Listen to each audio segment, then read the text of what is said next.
রাস্তায় ট্রাফিক আইন zero tolerance পাণ্ডবেশ্বরে বিশেষ চেকিং অভিযান। পশ্চিমবঙ্গে নতুন সরকার দায়িত্ব গ্রহণের পর থেকে ট্রাফিক ব্যবস্থাকে আরও সংশোধিত করতে কড়া অবস্থান নিয়েছে পুলিশ।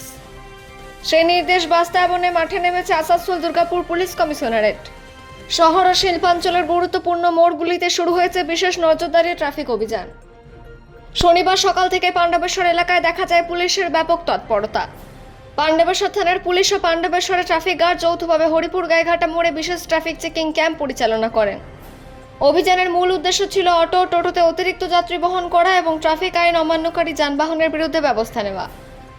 অভিযান চলাকালীন অতিরিক্ত যাত্রী বহনকারী কিংবা নিয়ম ভঙ্গকারী গাড়ি চিহ্নিত করে তাৎক্ষণিকভাবে থামিয়ে সতর্ক করছেন কর্তব্যরত পুলিশ কর্মীরা। পাশাপাশি বাইক আরোহীদের ক্ষেত্রেও নেওয়া হচ্ছে কড়া পদক্ষেপ। হেলমেট ছাড়া রাস্তায় বেরোলে থামিয়ে সচেতন করার পাশাপাশি সতর্ক বার্তাও দেওয়া হচ্ছে। শুধু আইন প্রয়োগ নয়, সাধারণ মানুষের মধ্যে ট্রাফিক সচেতনতা বাড়াতেও উদ্যোগী হয়েছে পুলিশ। চেকিং চলাকালীন পথ চলতি মানুষ ও চালকদের ট্রাফিক আইন মেনে চলার প্রয়োজনীয়তা সম্পর্কে বোঝানো হচ্ছে। পুলিশ সূত্রে খবর, এই বিশেষ অভিযান কোনো একদিনের কর্মসূচি নয়। আগামী দিনগুলিতে কমিশনারেটের বিভিন্ন এলাকায় নিয়মিতভাবে এমন ট্রাফিক ড্রাইভ চালানো হবে।